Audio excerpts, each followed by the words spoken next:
அடுத்து நம்ம பார்க்க போகிறது கடகராசி. கடகராசிக்காரங்களுக்கு வந்து அஷ்டமத்தில் இருக்கிற சனியால் நிறைய கஷ்டப்பட்டிருப்பாங்க. குரு பகவானும் சாதகமற்று 10ஆம் வீட்டில் இதுவரைக்கும் சஞ்சரித்து வந்தார். அதனாலேயும் நிறைய கஷ்டப்பட்டிருப்பாங்க. வேலையில் பிரச்சனையாக இருந்திருக்கும்.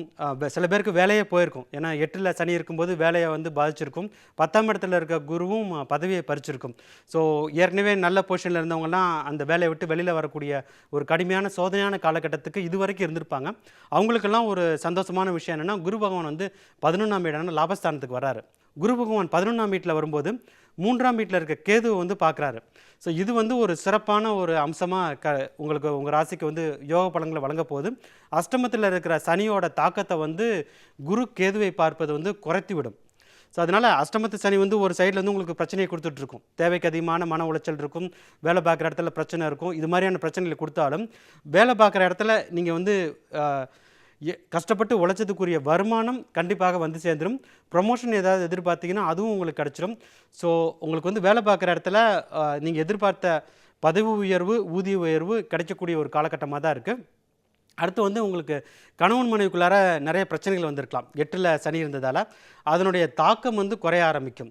ஏன்னா குருவின் பார்வை வந்து கேது மீது படுவதால் உங்களுக்கு வந்து அதனுடைய தாக்கம் குறைய ஆரம்பிக்கும். 5ஆம் வீடான பூர்வ புண்ணிய ஸ்தானத்தையும் குரு பகவான் பார்க்குறாரு.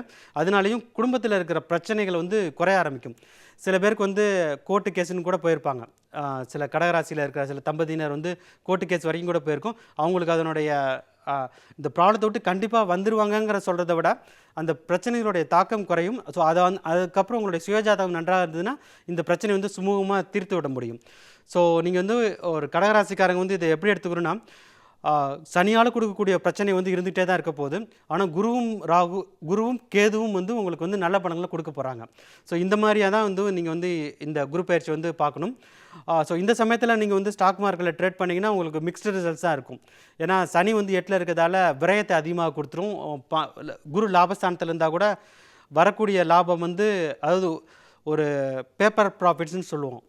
அது உங்களுக்கு நீங்கள் ஒரு இன்வெஸ்ட் பண்ணிங்கன்னா லாபம் வர ஆரம்பிக்கும். ஆனால் அது விற்கிறதுக்குள்ளார சரியான சமயத்தில் உங்களால் அதை விற்க முடியாது. அதுக்குள்ளார அது வந்து லாஸாக மாறிடும். ஸோ அந்த மாதிரியான ஒரு கிரக அமைப்புகள் தான் இருக்குது.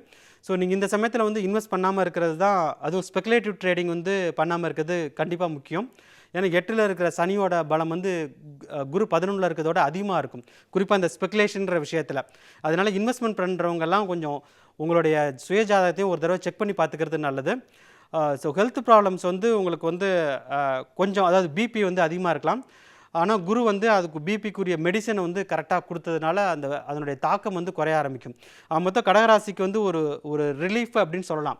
குரு 11ஆம் வீட்டில் இருக்கிறதும் கேது 3ஆம் வீட்டில் இருக்கிறதும் வந்து அஷ்டம சனி தாக்கத்திலிருந்து வெளியில் வர்றதுக்கு ஒரு நல்ல ஒரு காலகட்டம் அப்படின்னு சொல்லலாம்.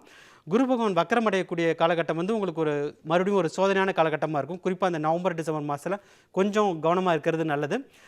உங்களுக்கு ஒரு நல்ல பரிகாரம் அப்படின்னு பார்த்தீங்கன்னா, திருவண்ணாமலையில் இருக்கிற அருணாச்சலேஸ்வரர் வந்து வழிபடுறது வந்து உங்களுக்கு வந்து ஒரு நல்ல ஒரு பரிகாரமாக இருக்கும்.